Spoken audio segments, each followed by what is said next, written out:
walk into this room at your own risk, because it leads to the future. Not a future that will be, but one that might be. This is not a new world. It is simply an extension of what began in the old one. It has patterned itself after every dictator who has ever planted the ripping imprint of a boot on the pages of history since the beginning of time. It has refinements, technological advances, and a more sophisticated approach to the destruction of human freedom. But like every one of the superstates that preceded it, it has one iron rule. Logic is an enemy and truth is a menace. Hello to you all, we're back, RHTVLive. This is Mr. Romney Wordsworth, in his last 48 hours on Earth. He's a citizen of the state, but will soon have to be eliminated. Because he is built out of flesh, and because he has a mind.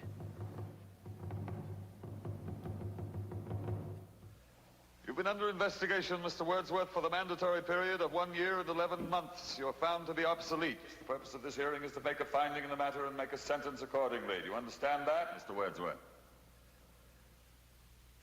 Your occupation, Mr. Wordsworth? A librarian, sir. A librarian. Having to do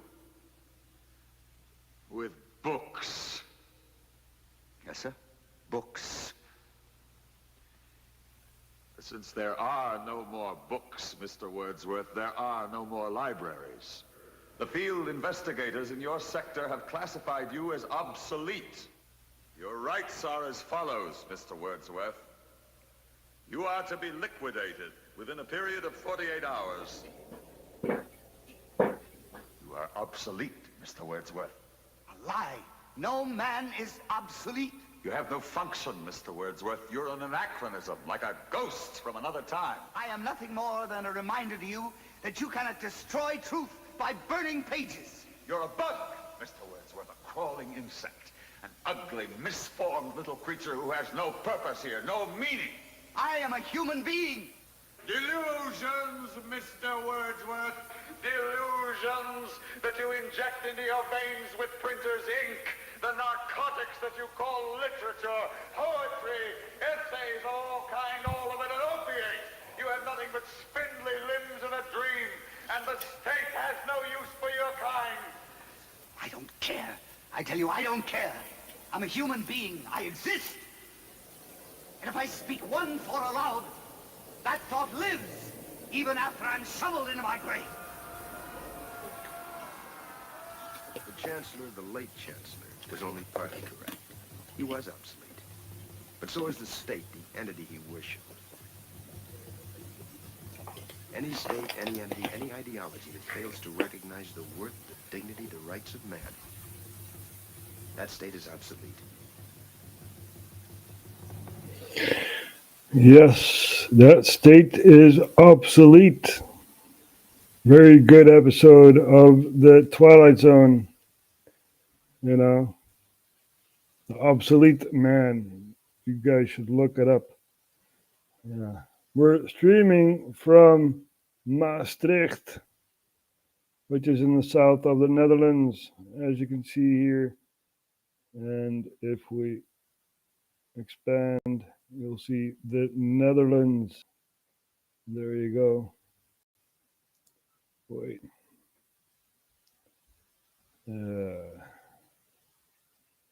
There we are. Yep, the Netherlands, people. And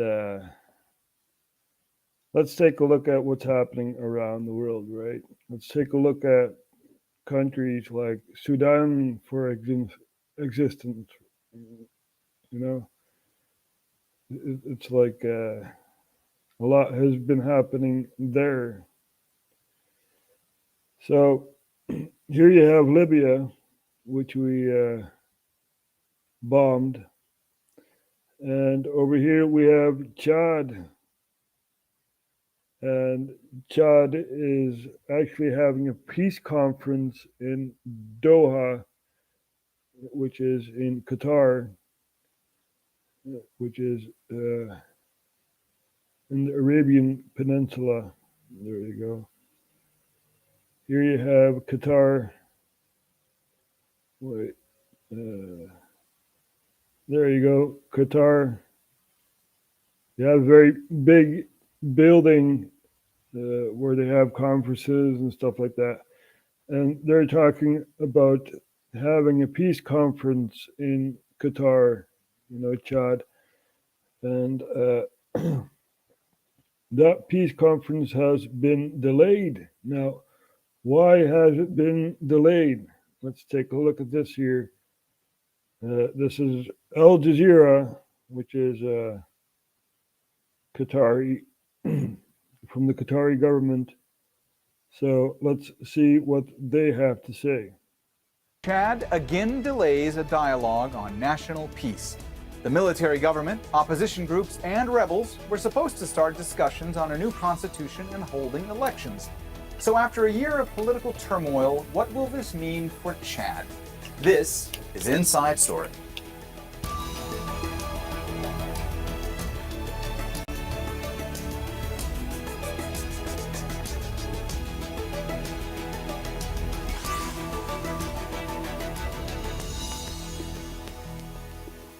Hello and welcome to the program. I'm Mohammed Jamjoum. It has been a year of political upheaval in Chad. The sudden death of longtime President Idris Deby last April left a power vacuum. His son, an army general, soon took over and formed a transitional military council. Mohammed Idris Deby promised a quick return to democracy, but that hasn't happened. A national dialogue with opposition groups and rebel fighters has been postponed for a second time. The talks were supposed to start next week. About 300 representatives from the military government, opposition groups, and rebel forces have been holding preliminary discussions in Qatar, but they've made little progress on constitutional reforms and holding elections. Qatar says it hopes the delay will give all sides more time to reach a peace agreement.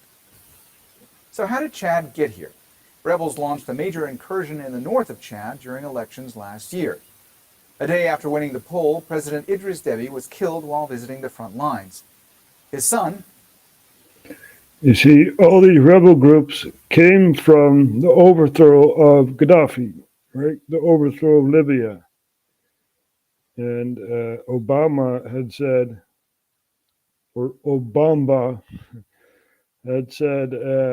that was his biggest mistake. Well, it was a very big mistake because everything spilled over into other countries, like Chad. So you had this president who went to the border, because there was a dispute because of the proxies that we supported overthrowing Libya, right? As I've shown you guys, Chad is under Libya. And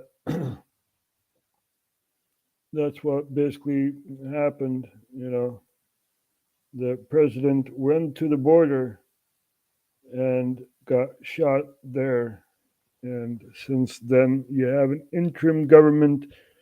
One of his sons is in the military, and the military, has taken over the civilian government.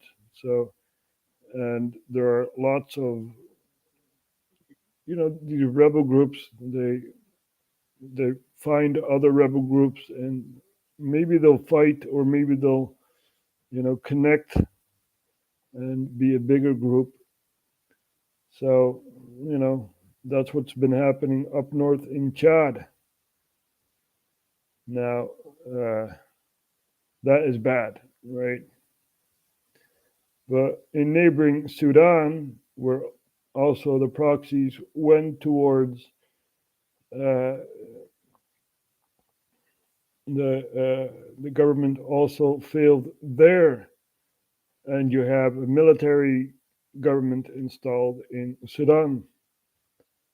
Now, a lot of protests in Sudan, and it's been very violent, put it that way. Let's see what we got here.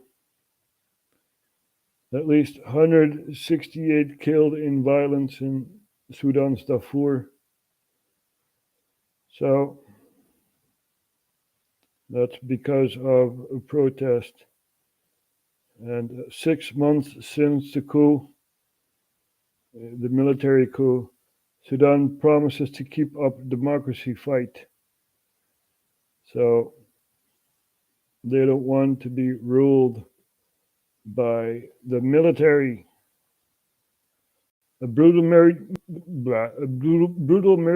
military crackdown has upended countless lives, but has not broken the spirit of the pro-democracy movement. So at least 168 killed, as we just saw 6 months ago.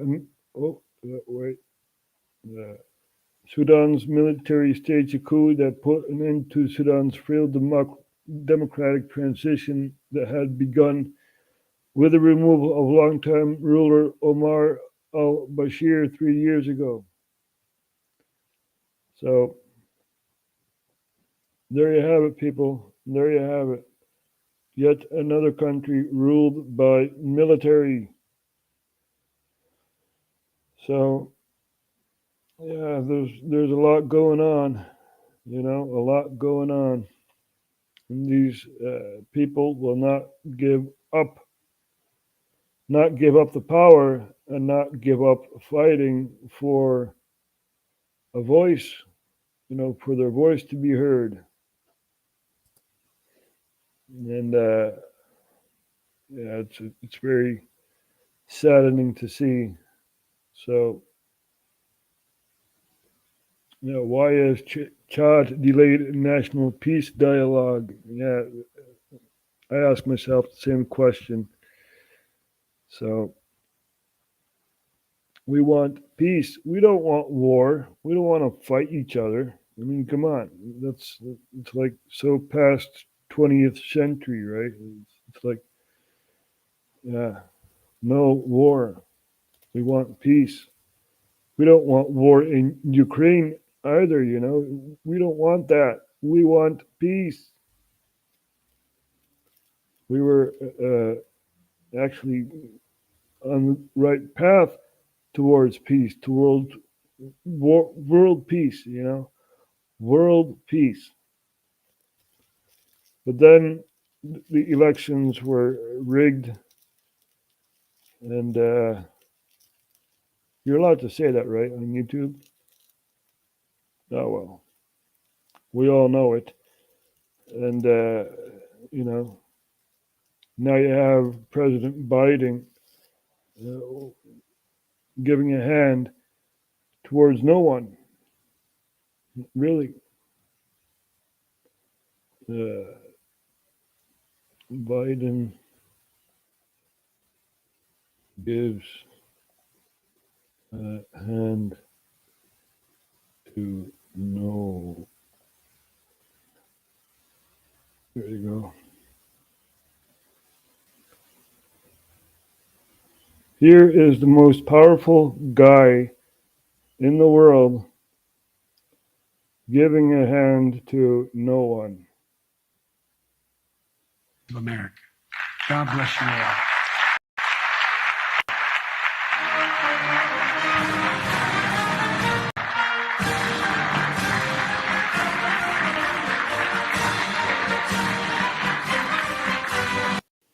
His cognitive ability is, weighing, it's declining, He wants to shake hands with someone and there's no one next to him. So his cognitive ability is declining. And I don't know, but I wouldn't trust anyone with so much power, and deciding actually for what's happening in Ukraine. We saw Nancy Pelosi that went to Kiev, which is the capital of Ukraine. And yeah, they were talking about giving arms and stuff like that. Nancy Pelosi in Ukraine. There you go.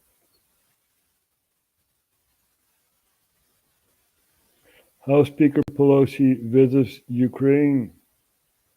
Yeah, why would you do that? Huh? Why? Why would you do that?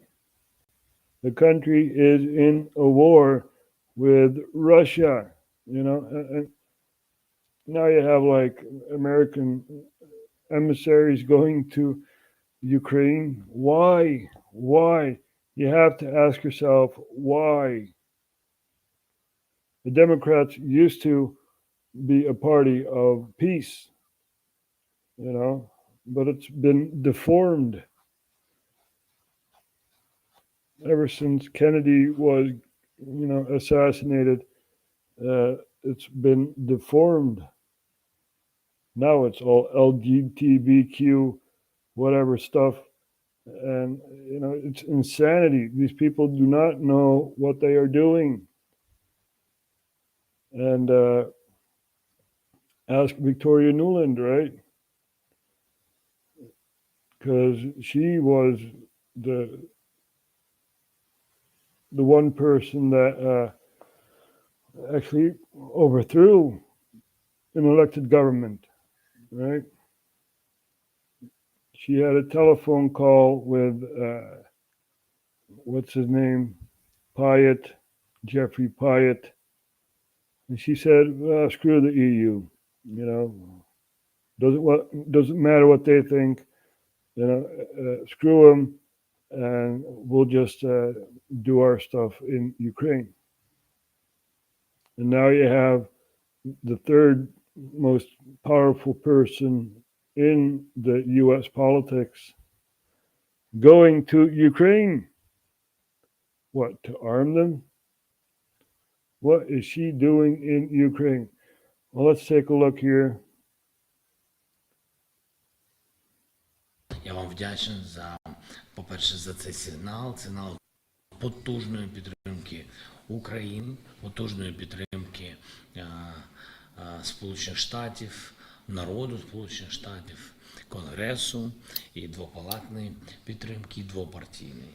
Цей сигнал високо ціную я як президент, наша команда і народ України. Це говорить про те, що Сполучені Штати є сьогодні дійсно лідером потужної підтримки України в часи війни проти агресії Російської Федерації. І я за це хочу вам подякувати за те, що допомагаєте Україні захищати суверенітет і територіальну цілісність. We believe that we are visiting you to say thank you for your fight for freedom, that we are on a frontier of freedom, and that you're... This is not freedom. No, it's not freedom. Not freedom for the Ukrainians. The Ukrainians are in a battle where actually NATO is supporting Ukraine. So it's per proxy NATO versus Russia, right? This is not freedom what they're fighting for. We want peace. We don't want war. We don't want to give arms to Ukraine. We don't want to prolong this war. So, yeah, and now you have like Norway, or not Norway, Sweden and Finland. And, they applied to join the EU, or not the EU, NATO. And NATO said yes. So, and these were, neutral countries. They were not part of NATO, even though there were lots of training stuff in Sweden and Finland, NATO training, and also in Norway, but Norway is part of NATO. So ever since Russia attacked Ukraine, which is basically the fault of the US by installing a puppet government,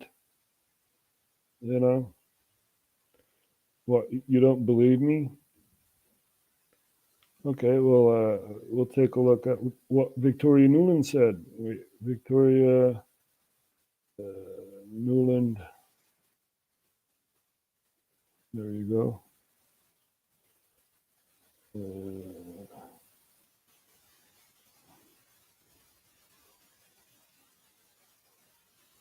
There you go. So here you have someone from the U.S. deciding on what's going to happen in Ukraine when she talks to the diplomat in Ukraine, Jeffrey Pyatt. Now, let's take a listen to this. Wait. There you have him, Jeffrey Pyatt, the American ambassador in Ukraine. And over here you have Victoria Nuland. Now, before all this, right, there were no biological weapons and stuff like that, no biological facilities in Ukraine, right? Now, they overthrew the government, and suddenly this same lady is talking about biofacilities in Ukraine. I wonder who's controlling that, huh? Maybe Hunter?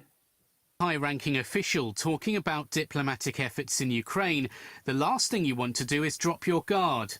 So that would be great, I think, to help glue this thing and have the UN help glue it. And, the EU. But that is exactly what reportedly happened between US Assistant Secretary of State Victoria Nuland and US Ambassador to Ukraine Jeffrey Pyatt. The exchange has since surfaced online, including the crude swipe at the European Union. The audio clip of a woman and man, said to be Nuland and Pyatt, here's them discussing strategies to work with the three main opposition figures. I don't think Cleach should go into the government. I don't think it's necessary. I don't think it's a good idea. In terms of him not going into the government, just let him sort of stay out and do his political homework and stuff. I'm just thinking, in terms of sort of the process moving ahead, we want to keep the moderate Democrats together. The problem is going to be Tony Book and his guys. And, I'm sure that's part of what Yanukovych is calculating on all of this. I think Yats is the guy who's got the economic experience, the governing experience. He's the guy, what he needs is Cleach and Tony Book on the outside. He needs to be talking to them 4 times a week. I just think Cleach going in, he's going to be at that level working for Yatsenyuk. It's just not going to work. There is a suggestion for Nuland to contact Klitschko directly to play to his top dog sensibilities, while Nuland refers to getting the United Nations involved in a political solution. And that's where the unfortunate comment arises. I'm obviously not going to comment on private diplomatic conversations. Wait a minute. They wanted to impeach Trump, right? Because Trump gave all these weapons and stuff to the new president of Ukraine, Zelensky. Remember that? He had a phone call with him. They wanted to impeach him on a phone call whilst, they are two state heads congratulating, one congratulating the other. So nothing is basically going on. Congratulations, thanks, that's it. But the Democratic Party were rooted in Ukraine for a long, long while, and all these shady deals were going behind the back of President Trump. Then President Trump. Now it's Biden. Yeah, the senile guy. So there you have that going on, right? And we'll show Victoria Nuland about the biofacilities, bio labs, Ukraine. Some guy asked Miss Nuland about the biolabs, if Ukraine has weapons of mass destruction, such as bioweapons. and she was concerned about Russia taking over these biolabs. So that means there are biolabs in Ukraine. We're going to take a look at this here. I'm going to put it on pause. There you go, Mr. Rubio. Mark Rubio asked the question about the biofacilities. Have chemical or biological weapons? Ukraine has biological research facilities, which, in fact, we are now quite concerned Russian troops, Russian forces may be seeking to gain control of. So we are working with the Ukrainians on how they can prevent any of those research materials from falling into the hands of Russian forces should they approach. What I think. This is all American taxpayers. So America, if you're watching, you are paying for bio facilities in Ukraine, which have the capacity to make biological weapons. You know, just as in China, in Wuhan. Remember that? You guys remember that? So,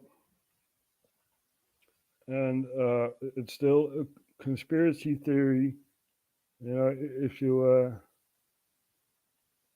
look at one perspective, you know, but this is the next warfare. People have been warning about this, about biological warfare for ages. You know, ever since the First World War, ever since they had like these biological weapons, you know, and even used them. Yeah, they basically said no biological weapons are supposed to be used, and then they didn't use them, and now they're back to biowarfare. Look at what the Chinese cough has brought us. You know, the whole world was under lockdown. And now these senators, they don't feel the lockdown. Governments are going to be there, you know, even in these times. So you know, they won't feel a thing. But the people under the power structure, they will feel it, you know. So there you have that going on. And there's a lot more to say, you know. Prices are going up and everything's going to hell, basically. So let's see what Paul Joseph Watson has to say here. And then we'll go over to Fake Mike, of course, because they are also live.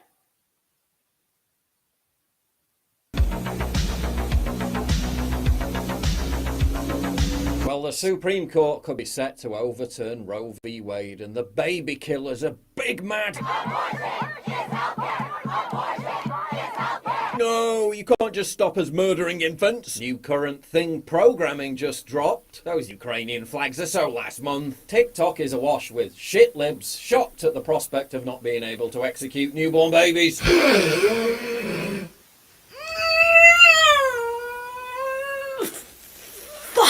Barricades went up around the Supreme Court as leftists expressed their anger at the government controlling their bodies. The same leftists who incessantly screeched at you for the last year and demanded you be treated like scum, publicly humiliated and fired from your job for resisting government vaccine mandates. I'm old enough to remember the days before Roe. People of means will still have access to abortions. Women of lesser means will die or become horribly sick trying to end their pregnancies, or females will be forced to have unwanted children. The government will now control our bodies. Something funny. The government is controlling your body. You know, they're putting all these chemicals in your body and also brainwashing you and stuff like that. They're already in control of your body. They want your mind. Now, people don't believe this, but it's true. You know, it's true. People are addicted to caffeine, for example, right?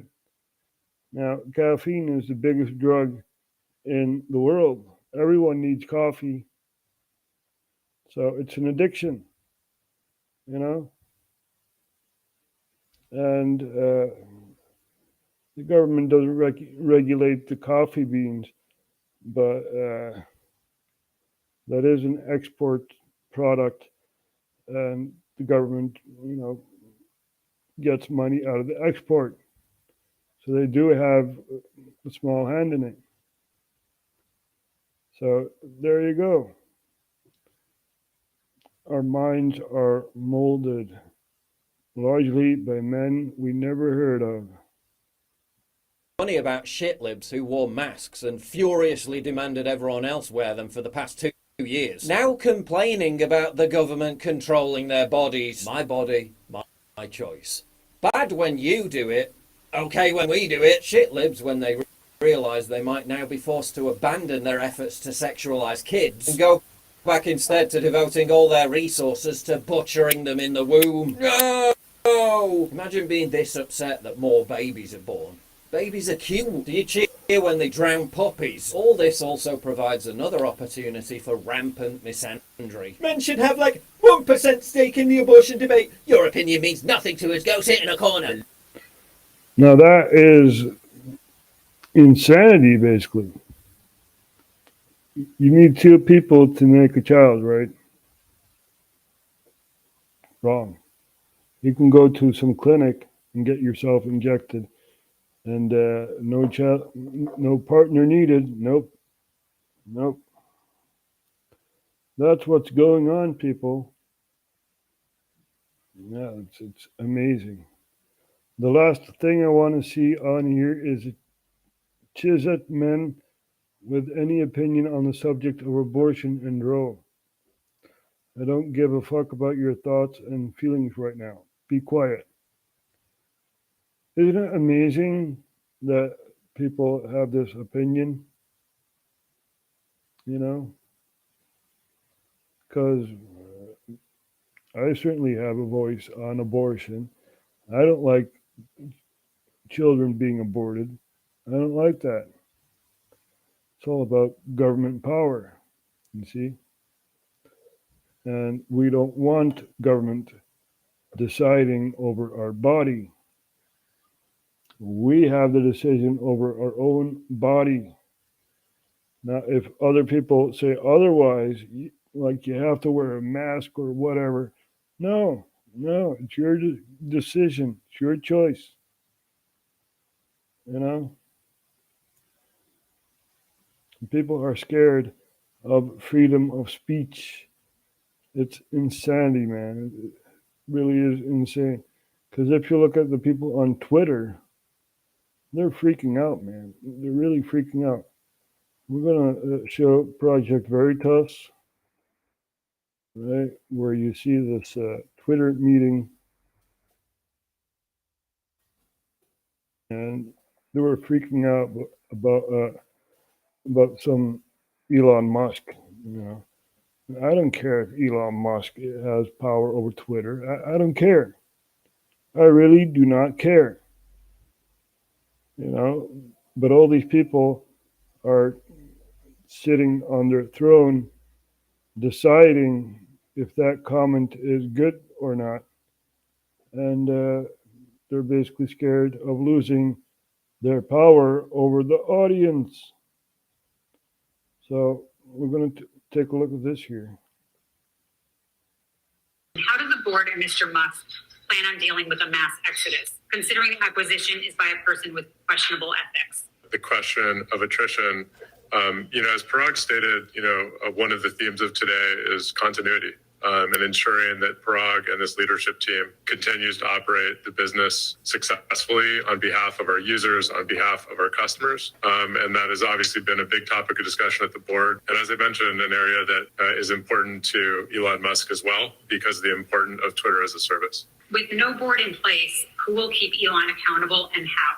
Elon made it clear in public that a large part of the reason he bought the platform was because of our moderation policies and disagreements in how we deal with health. This puts Twitter service... Moderation policies, put it this way, right? This is a platform, a social platform. See it as a square, you know, a social gathering place, right?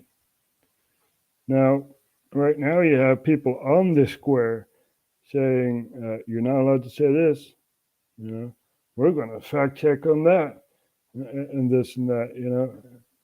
Who are they to decide what the public square has to say and whatnot? These people are really flipping out, you know. They're like, oh, we're going to leave. We're going to leave. Without a board, you don't have anything on Twitter, right?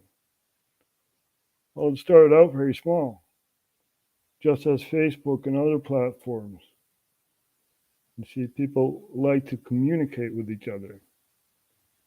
That's why these platforms grow, you know, like YouTube. Service and trust and safety, as well as anybody who cares about health on the platform, in a very difficult position.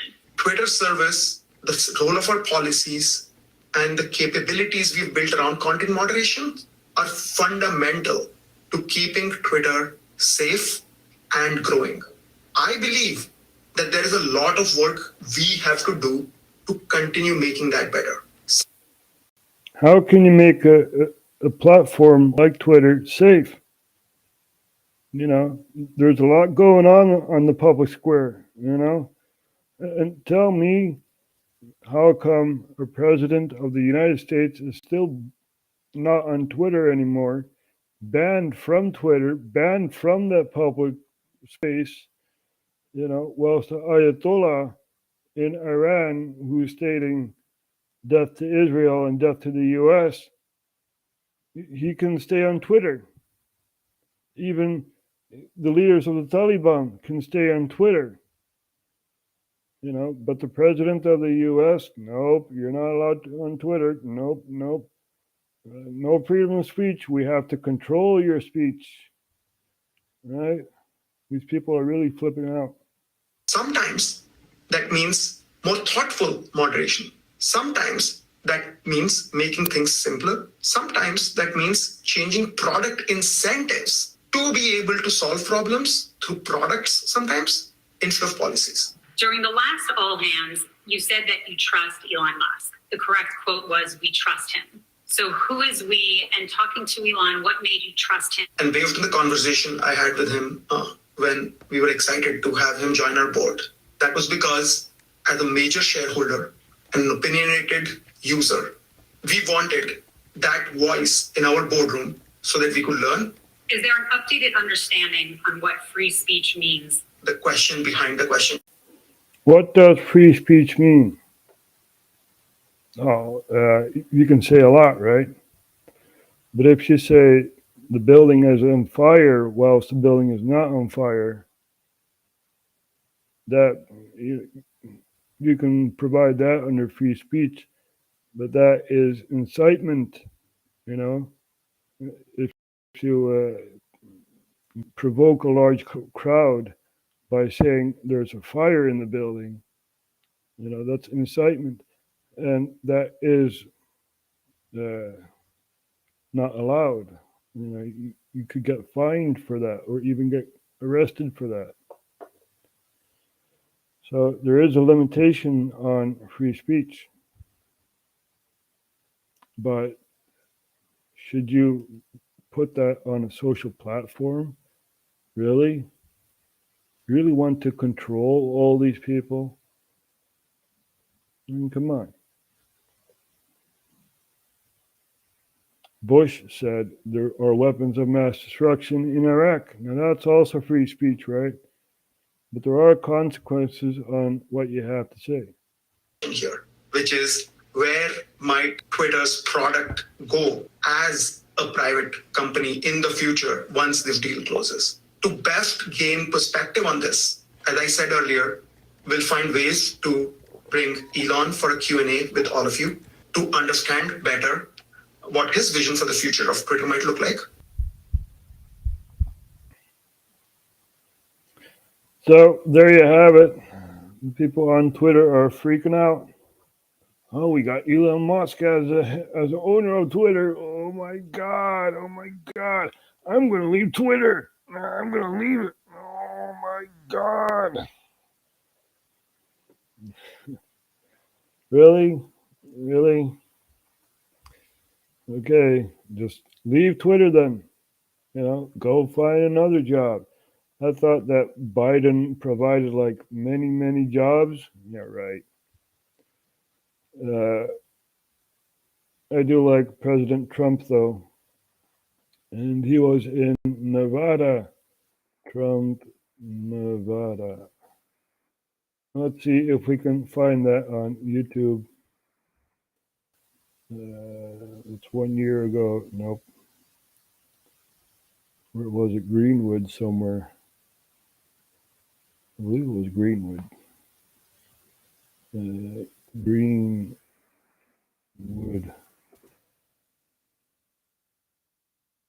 There you go. 1 day ago. Now, this is for November, right? Because there are midterm elections, and this is for the state of Nevada. This guy with the cowboy hat is running as a candidate, and Trump is supporting this guy. In the race for governor. Good evening, I'm Julie Cornell. Trump took the stage this evening at the I-80 Speedway in Glenwood after severe weather canceled Friday's rally. Herbster also addressed the crowd, calling on voters to pick him in the Republican Party. KETV News Watch 7's Sarah Feely joins us live with their message tonight. Julie, more than 1,000 people waited hours, both from Nebraska and from outside the state, to hear former President Donald Trump speak. Trump today renewing his endorsement for Charles Herbster, saying, quote, "Vote like hell." Charles, come on up. Former President Donald Trump welcomes Nebraska gubernatorial candidate Charles Herbster to the stage with a handshake and a public endorsement. I think Charles is going to do very well, and if he does, you'll be very happy, and you're going to have an even more prosperous state. We've made it very prosperous. Trump spent most of his hour and 45-minute speech boasting his own track record as president, also comparing allegations raised against him to the sexual assault allegations against Herbster. Charles is a fine man, and he's innocent of these despicable charges. By the way, Charles, welcome to politics. That's what they do. They throw mud at you and hope it sticks. So, yeah, there's a lot of talking going on. Some news channel, KETV News Watch 7. Thank you for the video. Yeah, so he was in Greenwood. So there's a lot going on. You know, there's still an infighting going on in the U.S. between the Democrats and the Republicans. There's also a third party, but they never get the chance. You know, the independents never get the chance to actually run for candidate. Let's see if they got more on Trump, because it was a very cool speech to listen to. This guy can give speeches, man. You know, he was also comparing to Biden. And, yeah, he's also a very funny guy on stage, you know. It was a rigged election, and yeah, the Democrats wanted power. That's what they wanted. So that's what they got now. Let's see, Trump rally postponed because of severe weather threat. No, it was not postponed, you know. It actually happened. So let's take a look at Al Jazeera for geopolitics.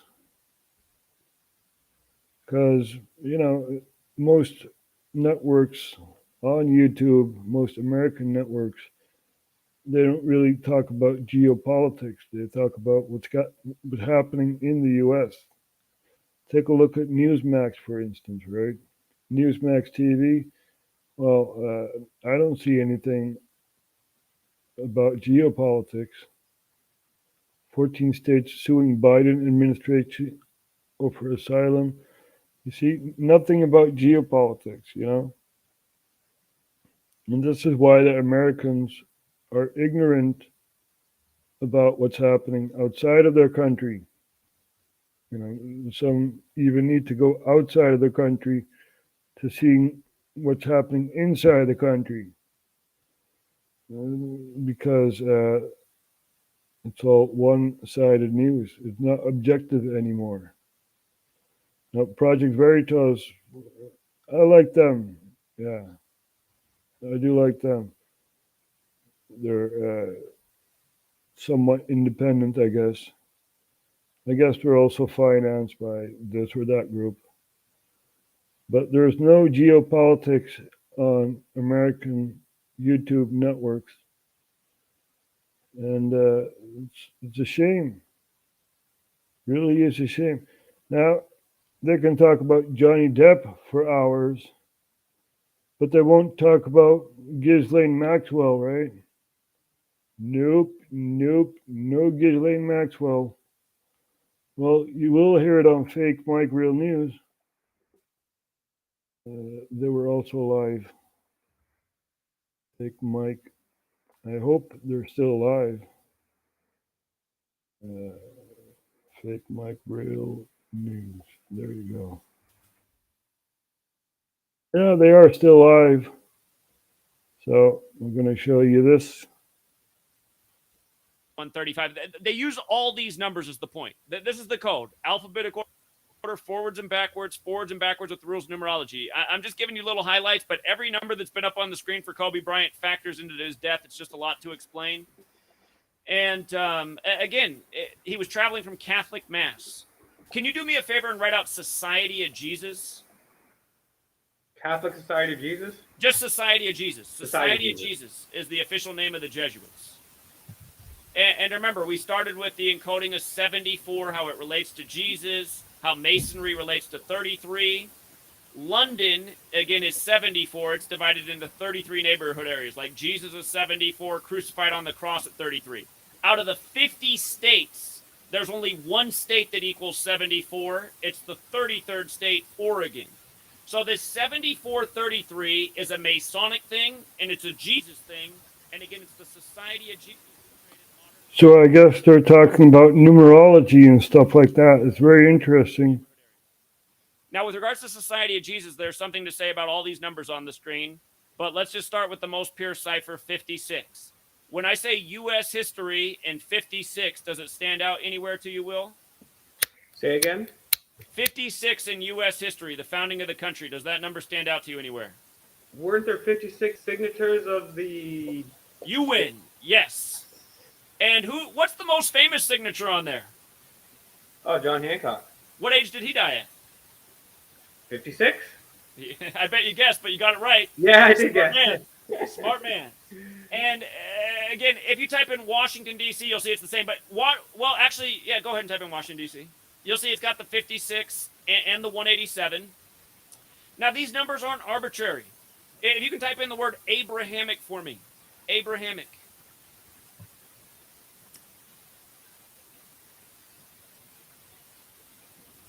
By the way, I got to get out of here real quick because I have a dentist appointment. But yeah, actually, I was going to say let's not keep this too long because I want for the first thing, and then everyone can go.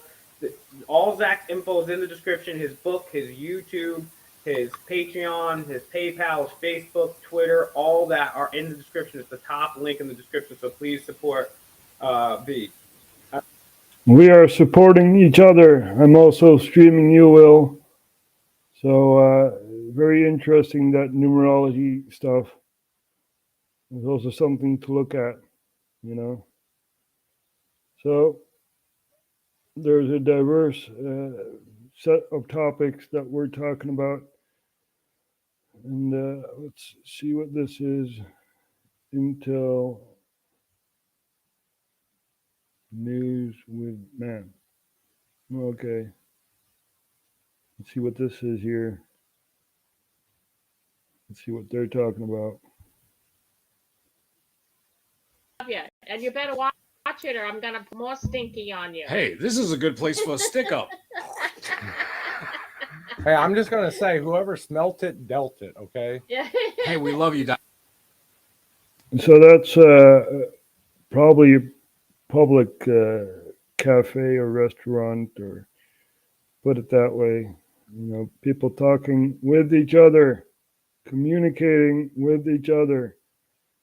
And that's a good thing, you know. We need to be aware of what's really happening. Now, as I've said before, isn't it very odd that you have this trial, you know, Ghislaine Maxwell, and that was not allowed to be streamed, was not allowed to be shown on television and stuff like that. And now you have like these stars battling each other, you know, Johnny Depp saying, "You pooped on the bed," and whatever else. That is something that the audience can see. This is the distraction, people. Very interesting on, you know, what's going on during the trial, but still, this is a distraction. The real thing going on are the shadow organizations, as I've shown before, you know, like the Council on Foreign Relations, Trilateral Commission, Bilderberg Group. I already said Council on Foreign Relations. Bilderberg Group, World Economic Forum, Davos, which is more the public conference, right? And they're still, you know, deciding behind closed doors. So that's a distraction, this whole Johnny Depp trial. Even though, you know, I do stand with Johnny, because a lot of people think that, you know, if there are like strained relations, that the guy is always the aggressive one. Nope, not always. Even Russell Brand is talking about Johnny Depp. Now, let's see what Russell Brand has to say about Johnny Depp.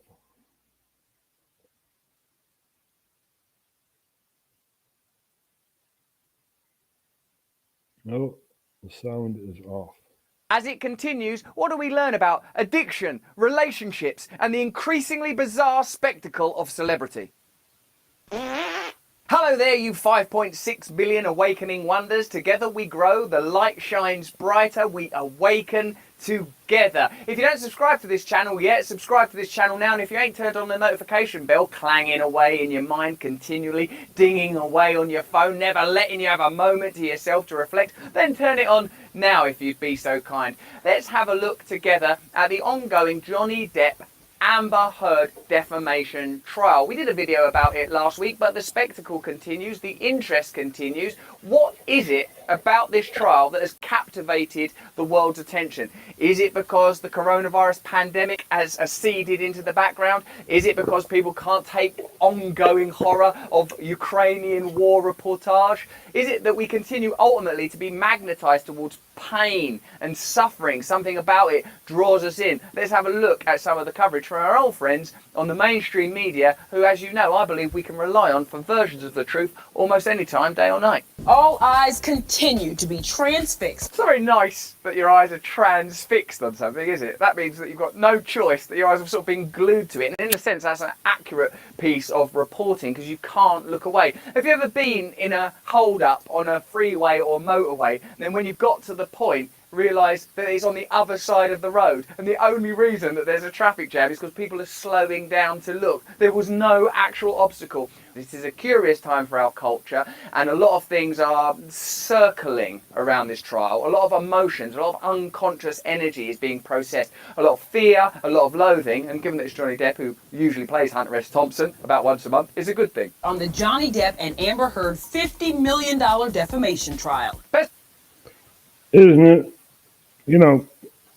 I already said it, but isn't it very odd that Ghislaine Maxwell is ignored? Because FBI knew that Jeffrey Egg Salad was, dealing with shady stuff. So it's all ignored. It's all shut and done for. But this is still ongoing. Distraction. That is not what we need. We need to, see the enemy right in front of you. So, but Russell has interesting stuff to tell, so. Best thing is that defamation and defecation conveniently rhyme. So there'll be a good hip-hop song about this one day. Welcome everyone to Entertainment Tonight. Also, welcome everyone to Entertainment Tonight. Welcome. Let's have a look at these poor bastards' lives falling apart. Like there's still the sort of politeness and sort of grace and protocols as if you're being welcomed into someone's house. Come into our house. Now look at Johnny and Amber. They've fucked their lives up. Look at this. There's their buttholes, look. Beep, beep. Can we just be honest? We can't look away. Oh, no. No, not at all. We can't look away. Nope. Well, you are distracting yourself from what's really going on.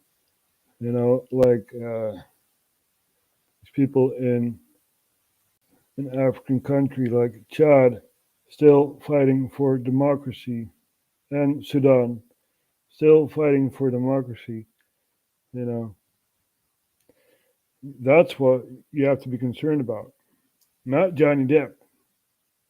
I don't care if they're having a fight or whatever else. I don't care about that. This is what I care about. These are my brothers and sisters in Africa fighting to let their voice be heard. And you have Mr. President giving a hand to no one and being very, very, cognitively, far away, put it that way, This is the most powerful guy in the world. And he's shaking a hand with no one. Now, there have been a lot of stuff happening towards presidents. Remember this? Bush shoe girl. Remember that? You guys remember that? Member? I like South Park, the member berries. Remember this, remember that, remember this, remember that. So, let's take a stroll at what's been happening in Iraq, right? Now, I'm not the person to say this is right or wrong, but what happened in Iraq, now, that was wrong. Saddam was not very kind to his population, to the Kurds and other Iraqi, but he did stabilize the country, So every right has a wrong, I guess. No, but Saddam was a very, very autocratic guy. do you guys remember that Saddam took over Congress? You see him strolling in with a cigar, and sitting there, and people were being dragged away. You guys remember that? Member berries. Yeah. We're not allowed to show that, but let's see if we can. Saddam 6 power. There you go.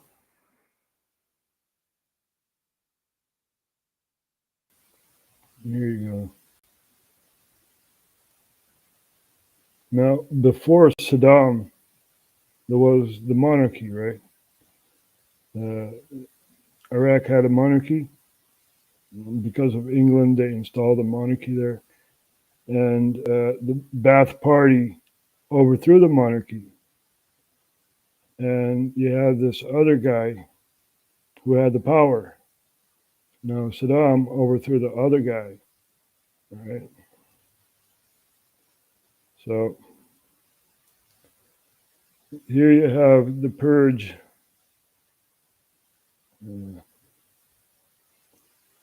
See if we can show you guys this. دعيناهم وقلنا لهم يا احشوا للقياده. احشوا للقياده مش سويتوا. احشوا للقياده ليش تامرتوا؟ فقط اذا عندكم وجهه نظر سياسيه خاف احنا على خطا حتى نسلمكم اياها للقياده وتتوكلون على الله. قالوا لا ما عندنا وجهه نظر سياسيه واحنا مو متآمرين. طبعا هذا الحكي مال خارج التحقيق. خارج التحقيق راح يروحون يشوفون زملائهم بالقياده. You see him like explaining a lot of stuff. Now I'm taking over power, and then you see these people being dragged away. You know. Let's see.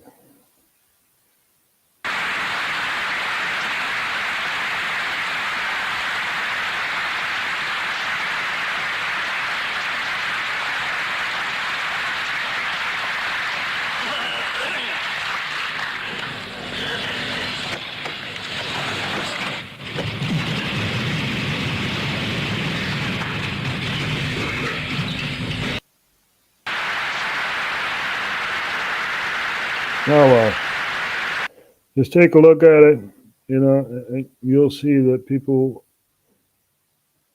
were being dragged away. So that's what happens when you take power, you know. Let's take a look at this for a few minutes here. Evolution of evil. The new president calls a special meeting of senior Ba'ath Party members, which he records. This is the actual footage of what is one of the most notorious events of Saddam's reign. People are invited to the Congress without knowing what is on the agenda. It starts with Saddam announcing that something very sad and tragic happened. He claims he's uncovered a conspiracy against him.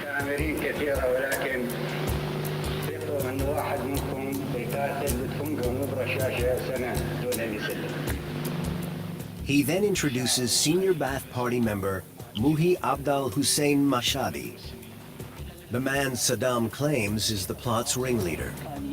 You can actually see how frightened he is when he starts telling the story of the conspiracy. Mashhadani was simply promised his life in exchange for mentioning the names. Mashhadi starts naming names.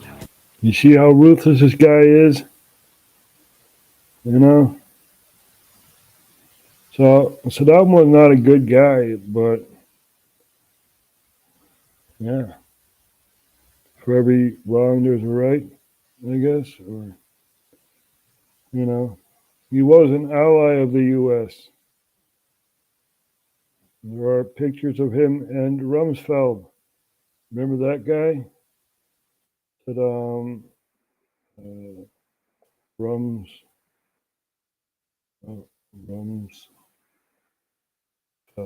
There you go.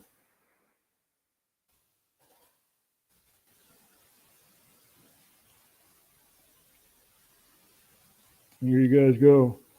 Donald Rumsfeld and Saddam Hussein. There you have them shaking hands because there was a war going on in Iran. They had their own revolution.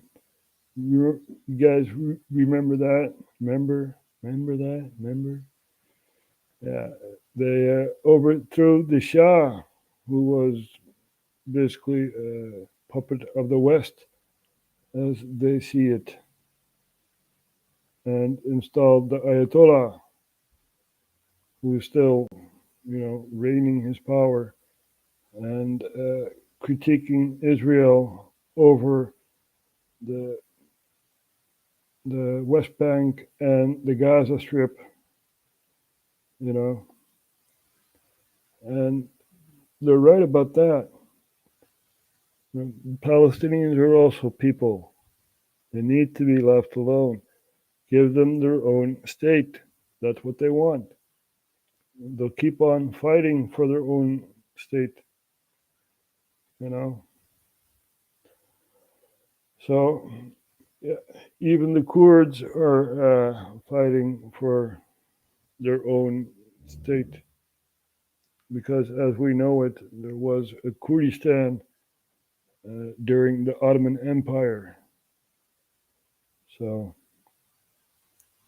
and we know what happened after World War I, right?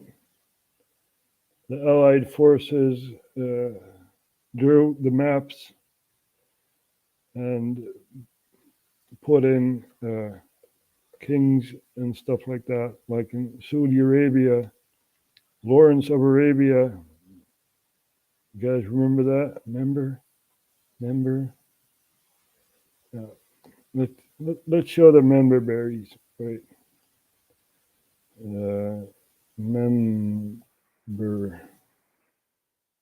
berries. There. Remember that? Yeah, I like South Park. They're funny. But we're not allowed to show that. So, yeah, copyright, right? Remember this, remember that. Remember when YouTube was a free platform? You could just post anything. Remember that? We Are Change also has a video clip, which is also very important to watch. Let's see what they posted here. Buddy, we've been watching the lockdowns going on over there in China. And we just want to say, knock it off, China. Yeah, if you don't knock it off, we'll get the gang back together and do a convoy down in China. That's a promise, bud. Buddy's turning into an Asian Trudeau over there, just an absolute authoritarian. The whole country's got no freedom of speech. You can't even chirp your own government. I'm telling you, do not make us get this convoy back together. It's going to be real trouble for you. Honestly, don't even think Xi Jinping wants to see us drop the gloves. Buddy's killing dogs. And cats. And then you got these robot dogs running around telling people what to do. It's a gong show. It's a joke. Buddy, how are we actually getting the trucks to China? Is there some kind of like land bridge or? Yo, I mean, traffic's already gridlocked in China, so if you want us to come turn it into like a barn burner, that's fine with us. A bunch of dusters in the Shanghai government. Probably the same clowns that got rid of the Hockey Night in Canada theme song at the CBC. Just a joke. Watch out, because the truckers are going to China, and is everyone in Canada from the Trailer Park Boys?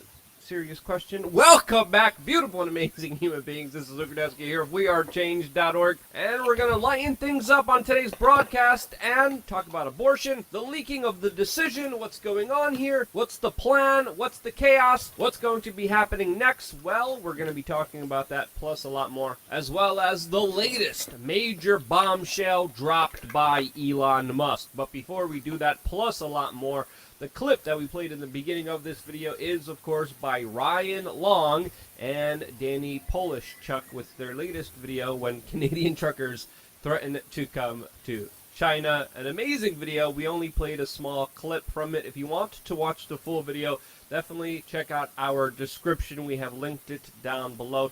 Check out also Danny's channel. He does really great work. And this kind of Batman, Robin, Danny, Ryan combo here is pretty incredible to watch. They do awesome work. And you should definitely subscribe to both of their channels. As of course, comedy, satire are an incredibly important aspect of our modern day culture that needs to be integrated more, since of course there has been a concerted effort to try to silence any legitimate form of satire and comedy that of course threatens the establishment. But now we have a small chance of this eclectic billionaire that might actually change that and allow comedic satirical humor like from the Babylon Bee and free speech to return to a major social media platform that essentially is our modern day town hall. I do have to say, it is kind of very telling how Elon Musk purchased Twitter on Monday, and then specifically on Thursday, the government has just established a new Ministry of Truth, showing you just how fast the government could act in their own interest and power, since of course free speech, the truth, people being able to talk to each other is a threat against the most bureaucratic and corrupted individuals within government. Imagine what they would do if the government actually worked for the people. This, as Elon Musk has been replying to a lot of very important issues on his public Twitter account, recently saying that the extremely politically biased Nina Yelkovich and her new Ministry of Truth with the Department of Homeland Security Disinformation Ministry,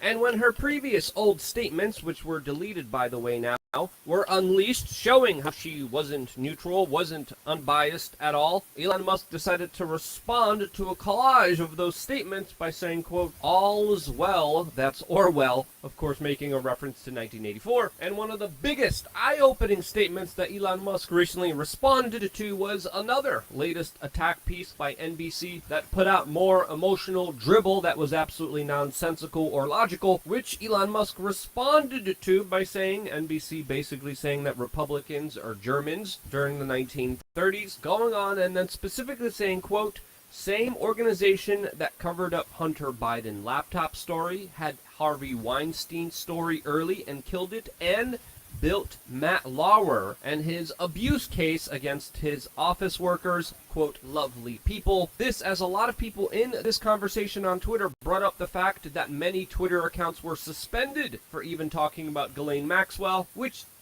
Exactly. Now, these people on Twitter are really freaking out because now they can't suppress that voice, you know? So, yep, there's a lot going on in the world.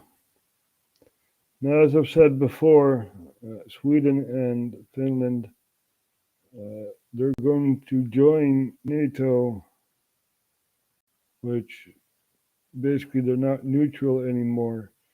Germany at least supports it, which is one big NATO country. And yeah, you'll see that a lot of other NATO countries will support it, and they'll be joining NATO. So who knows? Who knows? Let's see here what Reuters has to say about this. What you need to know about Finland and Sweden's path to NATO membership. The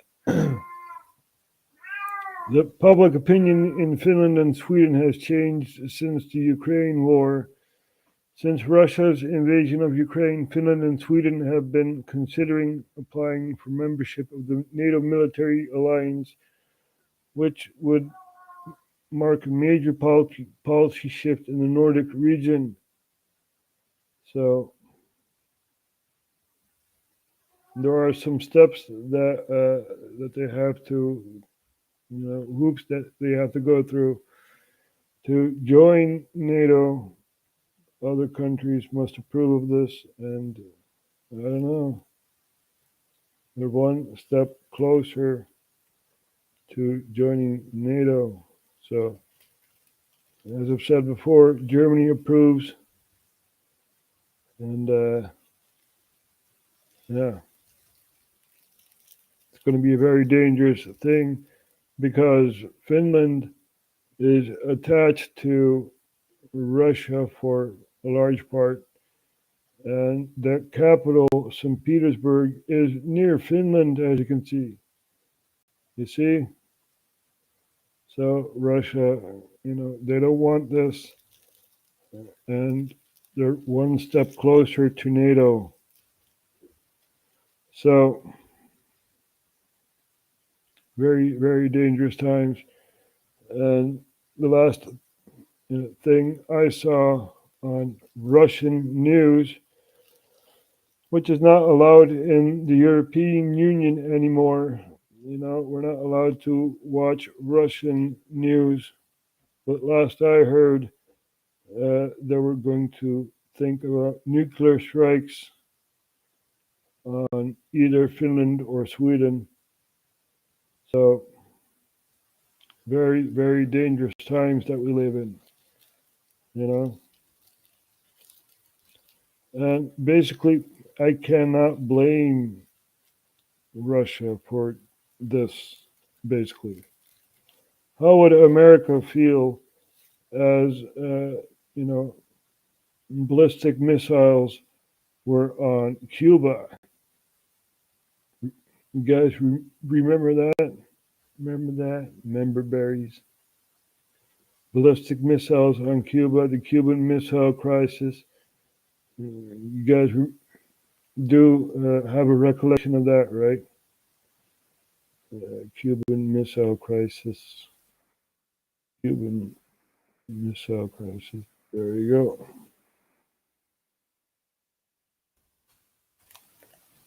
We're going to take a look at this animation here.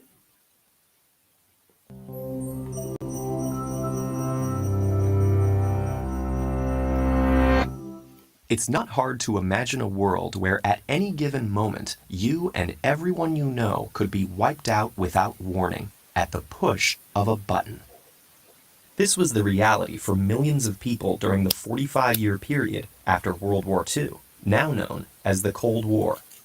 As the United States and Soviet Union faced off across the globe, each knew that the other had nuclear weapons capable of destroying it. And destruction never loomed closer than during the 13 days of the Cuban Missile Crisis. In 1961, the U.S. unsuccessfully tried to overthrow Cuba's new communist government. That failed attempt was known as the Bay of Pigs, and it convinced Cuba to seek help Operation Mongoose from the USSR. Soviet Premier Nikita Khrushchev was happy to comply by secretly deploying nuclear missiles to Cuba, not only to protect the island, but to counteract the threat from U.S. missiles in Italy and Turkey.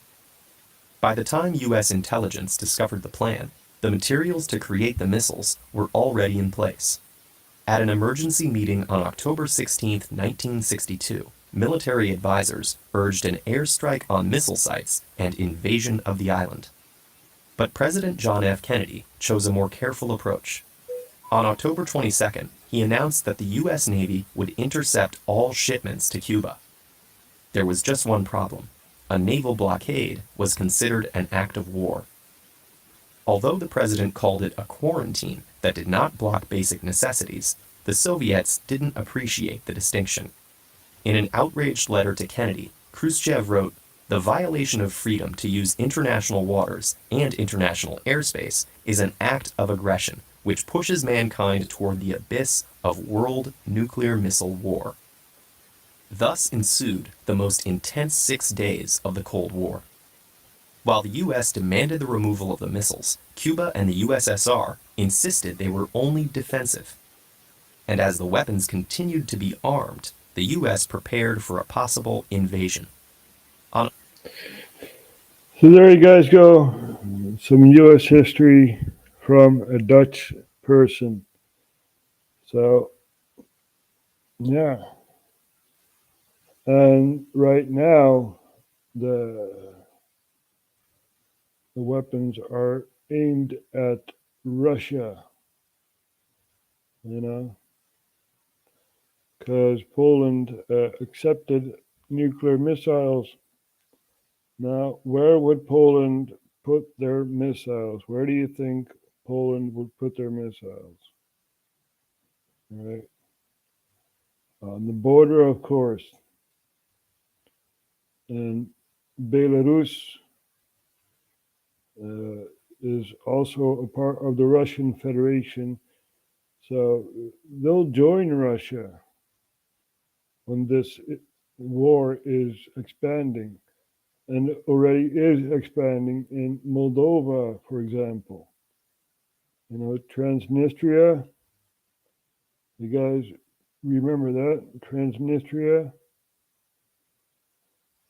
Let's look it up. Transnistria. There you go.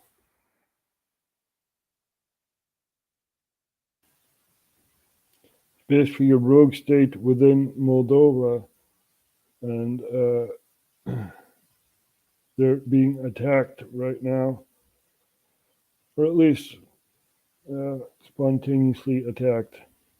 Not right now, but they were attacked, put it that way. Attacks in Transnistria raise fears of Ukraine war spreading. You see? So, let's take a look at this here. It's a world away from the war in neighbouring Ukraine. After everything these refugees have been through, Moldova feels safe. It was so tense in Odessa, now it's even worse. Our town's being heavily bombed, and the number of casualties is going up. We're just trying to get used to living here now. My 7-year-old daughter's traumatized. At least we can sleep now, and not be afraid. But there are fears the war is widening, and that Russia has its sights set on this former Soviet republic. This week, a string of mysterious attacks and explosions destroyed infrastructure in Transnistria, a pro-Russian separatist region of Moldova. It claimed independence in the early 1990s following a brief war with Moldovan troops, but it isn't recognized internationally. It has its own government, currency and leadership, and makes no secret of wanting to join Russia. Western intelligence chiefs, along with Ukrainian and Moldovan officials, believe Russia staged the attacks to justify mobilizing around 1,500 or so Russian troops permanently based in Transnistria, along with several thousand Transnistrian conscripts. It follows recent comments from a Russian commander saying that the Kremlin's latest strategy was to try and link Russian troops in the east and south of Ukraine with Russian forces in Transnistria. So that's what's happening over there. And Transnistria is actually over here at the border. So it's the first thing you'll see. And as we saw, the family escaping from Odessa, which is over here. I wanted to zoom in, right. There you have Odessa, which is near Moldova, as you can see. So, hey, quiet cat, quiet.